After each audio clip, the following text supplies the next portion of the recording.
हम पंजाब का करिया गांव घूमने की कोशिश कर रहे हैं और अभी फ़्लड की कवरेज जारी है। कल एक तवील हमने सफ़र किया, साउथ पंजाब में हम गए और रास्ते में जो भी मरकज़ी पंजाब के शहर हैं उनकी हालत ज़ार से भी आगाही हुई। कल गुजरात के अंदर 650 के करीब मिलीमीटर बारिश हुई, शहर तबाह हो गया। अब ये जो सैलाब का मामला है ये सिर्फ़ दूर मज़ाफ़ात के इलाकों का मामला नहीं है। ये जो आपको मैं विजुअल्स अभी दिखाऊंगा, बल्कि आपने देखना चाहिए आपको ये विजुअल्स, इससे आपको अंदाज़ा होगा कि ये पानी शहरों के अंदर घुसा हुआ है, बस्तियों और आबादियों के अंदर घुसा हुआ है और ये अब एक तवील मुद्दत वबाल में तब्दील हो गया है। मैं आपको दिखाना चाहूँगा जिस बस्ती के अंदर मैं गया, और मुल्तान के मज़ाफ़ात ही हैं ये, लेकिन मेन एरिया भी है क्योंकि यहाँ पर काश्तकारी भी होती है, लोगों के घर भी बने हुए हैं, पक्के बड़े घर बने हुए हैं, 2-2 3-3 कनाल के घर बने हुए हैं और हर घर के अंदर औसतन आप देखें 10-10 ढोर डंगर है। 5 लाख की अगर एक गाय है और आप अंदाज़ा लगा लें 10 गायें उनके पास हैं तो ये सीधा 50 लाख रुपए का तो माल उनके पास पड़ा हुआ है। घर उसके अलावा हैं, लोग यहाँ पे बड़े पैमाने पर रहते हैं। मैं आपको सिर्फ बोट के ऊपर बताना चाहता हूँ जो आपको नज़र आएगा कि किस तरह ये बस्तियाँ तबाह हो गई हैं और जो पानी में घर आपको खड़े नज़र आते हैं, ख्याल ये होता है कि ये पानी निकल जाएगा तो घर बच जाएगा। ये घर नहीं बचेंगे। मेरे सामने घरों की दीवारों की मट्टी जो है वो, इसको हम आम ज़बान में, मुकामी ज़बान में कहते हैं, खुरती हुई नज़र आती है। ये जब वो डिज़ोल्व हो रही होती है, दीवारों की जड़ें जो हैं कमज़ोर हो जाती हैं और दीवारें गिर जाती हैं। जो आपने ऊपर की मंजिल पर सामान रखा हुआ है वो ऊपर की मंजिल पर सामान टिकेगा नहीं, क्योंकि मंजिलें जिन दीवारों पर खड़ी हुई हैं वो दीवारें गिर जाएंगी। तो पाकिस्तान के अंदर इन इलाकों में बहुत बड़ा शेल्टर का क्राइसिस आने वाला है। वैसे भी ज़रा आप हालात देखें, सिर्फ ये वीडियो देखें, और जो बंदा हमें गाइड कर रहा है बोट के ऊपर, उसके अपने घर हैं यहाँ पे और वो बता रहा है कि कैसे किस तकलीफ़ के अंदर लोग यहाँ पर मौजूद हैं। अच्छा, और बता दीजिए कहाँ क्या क्या लगा हुआ था? ये सारी अरबी थी इधर, सारी ये सामने द्वार से सारे, हाँ, सारे घास है।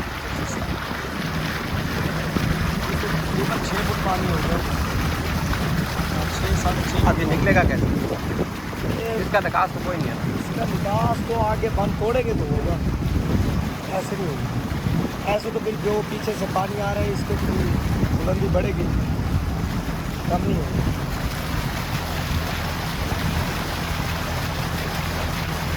ये लोग क्यों नहीं आते? इनके घर हैं इधर, बाकी फैमिलियों तो निकाल ली है इन्होंने। एक एक बंदा तो इधर रहेगा, ये इसलिए रहते हैं कि इनके सारे सामान कीमती पड़े होते हैं इधर। ये जो चोर डकैत वगैरह होते हैं ये अपने पेड़े ले लेते हैं, घरों से सामान उठा लिया, चोरियाँ चकारियाँ ज़्यादा हो जाती हैं इधर। इसलिए एक एक बंदा, 1-2 बंदे रहते हैं, घर खाली नहीं छोड़े जा सकता। आपके अपने घर भी हैं इधर? हाँ,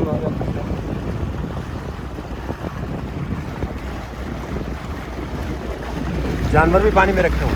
ये तो अब निकाल रहे हैं। अब ये निकाल, 2 लोग पहले निकाल के नहीं निकले, अब वो निकले हैं। अब वो काले भी करते हैं 115 अब हम निकाले पहले ये निकाल के निकले।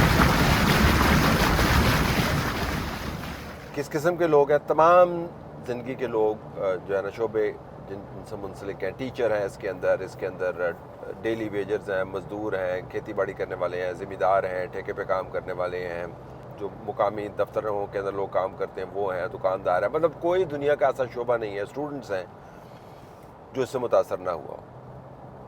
ये जो 2 बाबे आपको जाते हुए नज़र आ रहे हैं, अब सारी ज़िंदगी इनकी 80-80 साल इनकी उम्र हो गई है, इन्होंने सारी ज़िंदगी गुजारी है मेहनत करते हुए, और आखिर में आके इनकी ज़िंदगी के आखिरी हिस्से जो उन्होंने आराम से गुजारने थे वो अब पानियों में डूबे हुए हैं। और ये पानी यहाँ से निकलेगा नहीं, क्योंकि ये 12-12 फुट के ऊपर बाज़ जगह पे पानी खड़ा हुआ है। 7-8 फुट तो आम पानी है और बहुत नीचे अगर कहीं भी पानी नज़र आए तो 4 फुट का पानी निकलेगा नहीं आपको। तो ये तीनों चारों जनरेशन्स को इसने इफ़ेक्ट किया। ख़वातीन बहुत बुरे तरीके से मुतासर हुई, बच्चे बुरे तरीके से मुतासर हुए हैं, पेंडेमिक्स हैं। तो ये पाकिस्तान के रियल इश्यूज़ आपको नज़र आते हैं इन वीडियोज़ के अंदर। जब हम इन ख़वातीन से बात कर रहे थे तो वो मुकामी इंतज़ामिया जो है, इंतज़ामिया पर भी बड़ा ज़ोर डाला हुआ है, उसके ऊपर मैं अभी आता हूँ। इंतजामिया डिप्टी कमिश्नर खुद बैठा हुआ है, वो कह रहा है, इनके बंदे कह रहे हैं जी कि आप यहाँ से निकल जाए। लोग नहीं निकलते हैं। आई कैन अंडरस्टैंड के घरों के अंदर से निकल के आप कैंपों के अंदर जाना किसी भी शख्स के लिए जिसने सारी ज़िंदगी कैंप की शक्ल ना देखी हो, ना उसकी कोई तवक्को और ना ही कोई अच्छी जगह है, वो नहीं जाएंगे। और ख़वातीन, उनके लिए यही कंफर्ट काफ़ी है कि चले जानवर सामने हैं, कुत्ता है, गायें हैं, बकरियां हैं, ठीक है, पानी में डूबे हुए हैं, चारपाइयाँ अपनी हैं, ये जो फेमिलियरिटी है ये उनके पास है। लेकिन वो नहीं जा रहे, लोग वहाँ से नहीं निकल रहे। ख़वातीन बहुत बुरे तरीके से मुतासर हुई। एडमिनिस्ट्रेशन पे आपको बता दूँ कि अब ठीक है, जो CM साहबा हैं पंजाब के अंदर, वो हर जगह पे जाना चाहती हैं। ये जो VIP विज़िट है ना, ये आपको 6-7 घंटे के लिए उस ज़िले की इंतज़ामिया की तमाम एनर्जीज़ ले लेते हैं, तमाम काम रुक जाता है, प्रोटोकॉल के ऊपर सारे लोग चले जाते हैं। और फिर ये जो तवक्को वाबस्ता कर दी है आपने कि इंतज़ामिया ही सारा काम करेगी, इंतज़ामिया है कोई सामरी जादूगर तो नहीं है। इंतज़ामिया कितना काम करेंगे? आपको कहीं ना कहीं जाकर कौमी लाएमल बनाना होगा और बैनुल-अक़वामी मदद लेके आपको एक छतरी के नीचे तमाम लोगों को लाना होगा। स्केल बहुत बड़ा है। सिंध के अंदर भी जब ये फ्लड जाएगा तो उसका यही हाल होगा, अगरचे सिंध में जो डिस्ट्रक्शन है वो और वजूहात की बुनियाद पर हो सकती है और उसकी तारीखी वजूहात है। लेकिन जो पंजाब के अंदर सतलज, रावी, जनाब का मिलाप, ये बहुत ही ख़तरनाक है। तो इंतज़ामिया के ऊपर जो आपने वज़न डाला हुआ है वो बहुत ज़्यादा है। इस वज़न की मुतहम्मल इंतज़ामिया नहीं हो सकती। और ये याद रखें कि अगर वो अभी से एग्जॉस्ट होने शुरू हो गए, जो कि हो रहे हैं तमाम काम करने के बावजूद, ये तो 3 महीने 4 महीने ये मसला जाना ही नहीं है। तो 3-4 महीने फिर इंतज़ामिया से अब क्या तवक्कुआत वाबस्ता करेंगे? तो इसमें एक कौमी लाएमल बनाने की ज़रूरत है। ये लोगों के हालात हैं। इस्लामाबाद के अंदर आप जाएँ, जो अब मैं ट्रैवल बैक कर रहा हूँ, उसको दोबारा हमने जर्नी शुरू करनी है, तो वहाँ पर आपको जो तरजीहात है और ही नज़र आती है। ये तरजीहात देखें जिस वक्त इस्लामाबाद के अंदर शर्म करो या करो, खान को रिहा करो, इमरान खान जिंदाबाद, इमरान खान जिंदाबाद, पाकिस्तान, इमरान खान, इमरान पाकिस्तान, इमरान खान, बचाएगा पाकिस्तान, इमरान खान, इमरान खान, बचाएगा पाकिस्तान, इमरान खान, इमरान खान। शर्म करो, रिहा करो। ये पहले भी मैंने आपको दिखाया है, दोबारा आज यही काम कर रहे हैं। तो आप रेजोल्यूशन पास कर रहे हैं एक ऐसी असम्बली के अंदर, कोई मंतक नहीं है कि हाइब्रिड सिस्टम नहीं होना चाहिए। और हाइब्रिड सिस्टम के जो बानी हैं वो उनके बारे में भी फिर कुछ बताएं ना। आपने तो इस हाइब्रिड सिस्टम की रियासत मदीना की तो बुनियाद नहीं रखी है आपने। वो तो एक ही रियासत मदीना थी और उसकी एक ही बुनियाद रखने वाला था, जो तमाम कायनातें जिसके लिए बनी हुई हैं।